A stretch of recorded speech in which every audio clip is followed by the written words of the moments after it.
ಚಳ್ಳಕೆರೆ ತಾಲೂಕು ದೊಡ್ಡೇರಿ ಗ್ರಾಮ ಪಂಚಾಯಿತಿ ಹಾಗೂ ನಗರಂಕೆರೆ ಗ್ರಾಮ ಪಂಚಾಯಿತಿ, ಕೆಂಚುವಿನಹಳ್ಳಿ ಹಾಗೂ ಸಿದ್ದಾಪುರ ಗ್ರಾಮಗಳಲ್ಲಿ ಬಿರುಗಾಳಿ ಸಹಿತ ಮಳೆಗೆ ವಿದ್ಯುತ್ ಕಂಬಗಳು ಮತ್ತು ತೆಂಗಿನ ಮರಗಳು ಹಾಗೂ ಅಡಿಕೆ ತೋಟ, ಬಾಳೆ ತೋಟ ನೆಲಕ್ಕೆ ಉರುಳಿ ಅಪಾರ ನಷ್ಟ ಅನುಭವಿಸುತ್ತಿರುವ ರೈತರಿಗೆ ಧೈರ್ಯ ತುಂಬಲು ಚಳ್ಳಕೆರೆ ತಾಲೂಕು ತಹಶೀಲ್ದಾರ್ ಹಾಗೂ ಕೃಷಿ ಇಲಾಖೆ, ತೋಟಗಾರಿಕೆ ಇಲಾಖೆ ಅಧಿಕಾರಿಗಳು ಹಾನಿಯಾದ ಸ್ಥಳಗಳಿಗೆ ಭೇಟಿ ಕೊಟ್ಟು ಪರಿಶೀಲನೆ ತೊಡಗಿದರು.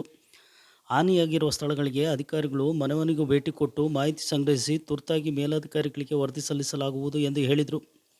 ವಿಪರೀತವಾಗಿ ಬಿರುಗಾಳಿಗೆ ಮನೆಗಳು ಹಾಗೂ ಶಾಲೆಯ ಹೆಂಚು ಬಿದ್ದಿವೆ. ಅಡಿಕೆ ತೋಟ, ಬಾಳೆ ತೋಟ, ವಿದ್ಯುತ್ ಕಂಬ ನೆಲಕ್ಕೆ ಬಿದ್ದು ಗ್ರಾಮಸ್ಥರಲ್ಲಿ ಆತಂಕ ಶುರುವಾಗಿದೆ.